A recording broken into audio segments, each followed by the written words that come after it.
Delhi High Court pausing the release of the film Udaipur Files, which was scheduled to hit theatres today, pending a decision by the government on the pleas seeking the permanent ban on the movie. Now, a division bench of Chief Justice D.K. Upadhyay as well as Justice Tushar Rao directed the petitioner Jamiat Ulema-e-Hind to approach the central government within 2 days under Section 6 of the Cinematograph Act, which empowers the centre to revise the CBFC certification decisions. Now, the court has ordered that release of the film shall remain stayed until the centre decides on any application for interim relief.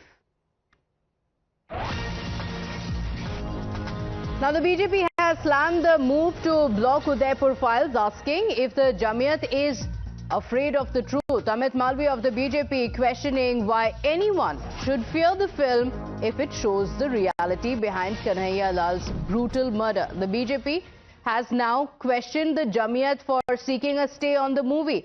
In fact, Amit Malviya has taken to social media to slam those who are asking for the film to be halted, going on to say that if the movie is showing the truth, then why halt it? My colleague Sabyasachi is joining us on the broadcast. Sabyasachi, what are the objections that have been raised by the Jamiat as it says that the movie should not release?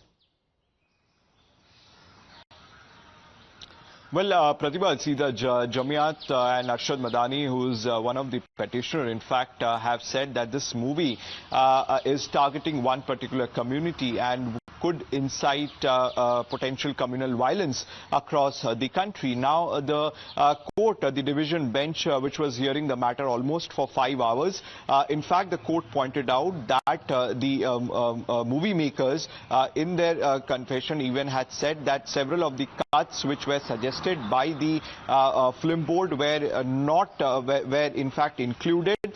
In fact, earlier several cuts were directed, but without deleting these cuts, these teaser was put out in the social media.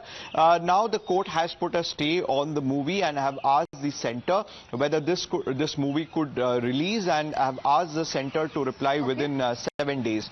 Now, Kapil Sibal, who was appearing from the petitioner side, also pointed out that the movie could put out communal violence in the country, and that is the reason why there should be a potential ban on this movie. Okay, all right, Sabyasachi, thank you for joining us with those details. Now it's for the centre to decide on whether the movie should release or not. With that, let's get you actor turned MP Kangana Ranaut, who has completed